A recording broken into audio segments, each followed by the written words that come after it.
ప్రతి మనిషిని ప్రయోజనకరమైన వారిగానే దేవుడు పుట్టించాడు.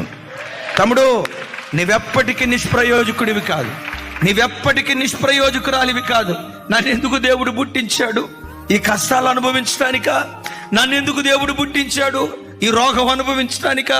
నన్నెందుకు దేవుడు పుట్టించాడు? ఈ అప్పుల సమస్యను అనుభవించడానికా? నాలాంటి అభాగ్యురాల్ని దేవుడు ఎందుకు పుట్టించాడు? ఈ రోగంతో జీవితకాలం అంతా అల్లాడిపోవటానికా? నో, నీ బ్రతుకు మీద దేవునికి గొప్ప ప్రణాళికలు ఉన్నాయి. నిన్ను కన్న తల్లికి నీ మీద అన్ని గొప్ప ఉద్దేశాలు ఉన్నాయో లేవో నాకు తెలియదు, కానీ భక్తుడైన దావీదు అంటాడు, నా ఎడల నీకు కలిగిన తలంపులు, నా ఎడల నీకు కలిగిన తలంపులు బహు విస్తారములై ఉన్నాయి, వాటిని లెక్కించేదని అనుకుంటున్నా సముద్ర తీరమందలి ఇసుక రేణువుల కంటే బహు విస్తారంగా ఉన్నాయి.